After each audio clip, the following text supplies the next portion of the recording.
Welcome back, everyone. Well, October is an important month for a lot of different things, but the one thing that stands out to me is that it's Domestic Violence Awareness Month.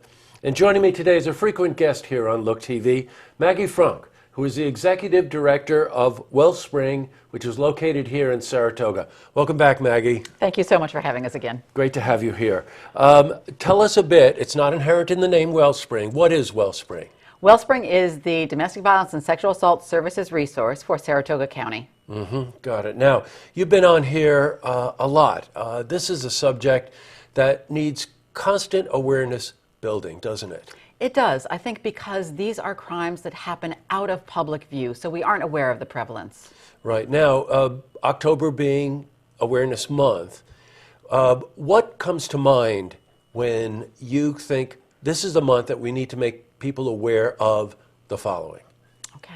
I think October is not about just wearing purple and showing I'm aware of domestic violence, but about really as a community committing ourselves to doing things so that we can end relationship and sexual abuse.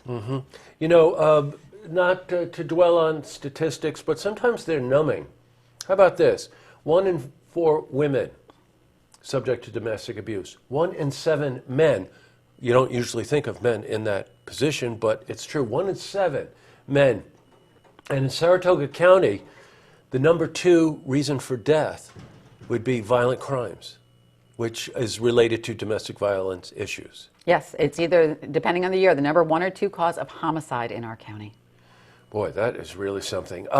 Tell us a bit about the services that Wellspring provides.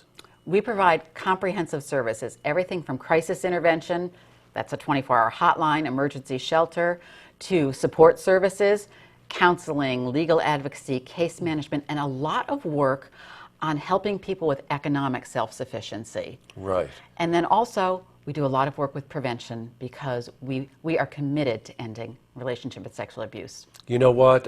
You changed your theme at Wellspring over the past year or so, right? From trying to prevent it to ending it. Yes. That's a very strong statement, by the way, as you well know. It is, and if you don't set your sights on that goal, you won't get there.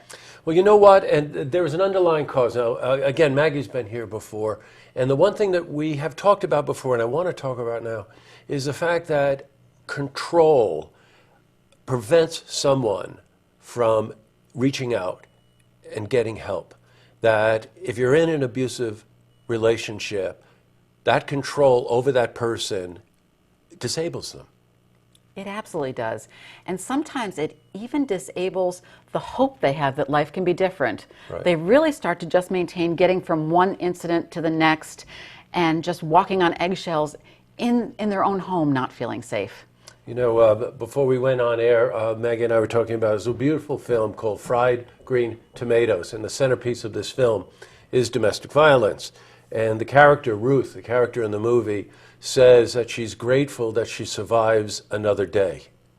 And, you know, when you think of it that way, it just heightens the fact that it's debilitating. It's terrible for someone to be controlled to the point where they don't have any hope. That's really rough. Yes. Now, the services that Wellspring provides, counseling, right? Prevention counseling. But the one that stands out to me is housing, because a lot of times, I would imagine, people that are abused don't know where to go. Absolutely. And what can happen is someone doesn't even see a way out because they can't see a way to put a roof over the head, food on the table for the children, and they're afraid then that they might lose their children. And if they were to leave, they would become homeless, which is just astounding to them that that is my only option. So we have a housing program. We help people with all of those things so that they can have housing stability and work toward economic stability and keep themselves and their families safe. Got it. Well, the whole month of October, Domestic Violence Awareness Month. And I think just to really sort of put this in to encapsulate it, is, you know, be aware of it, talk about it, and if you're suspect of it, if you see it in a family or a friend or whatever, do something, right? Yes. And that's as easy as picking up the phone. That's as easy as picking up the phone. It's as easy as saying to someone, can I ask you something? I'm really worried about you, and I want to make sure you're safe. And there are places you can get help. So many times we were taught to be polite and mind our own business. Yes, right. But this is all of our business. Yes, it is. You know what, Maggie? Can you end with that story you just told me very briefly about it's the springtime? Yes, absolutely. One time a survivor who'd had our services gave what I thought was the greatest gift. She said, I want to tell you what it was like coming to your agency. She said, you know what it feels like at the end of a long, long winter when it has been so cold and so bleak and you haven't even seen color. You forget that there's anything but winter. And then that one day of spring comes, that beautiful day when the sun is out and it's warm and you take off your coat and you start to see color again. Mm-hmm. She said, my life for many years had been like that warm winter. I came to your agency and I saw spring. Yeah. There is hope. I think that that's really what we're saying. Okay, October, Domestic Violence Awareness Month. I think the state has a theme line that says don't do nothing. I think we go on the other side of that and say do something. If you see it, if you're suspect of it, if you care, don't sit on the sidelines. Get involved, right? Absolutely. Great, Maggie. Thank you very much for coming in. Thank you, Jesse. Great to see Always you, a pleasure. always. Yes, likewise. To see this interview again, you can head to our website, LookTV, online.com.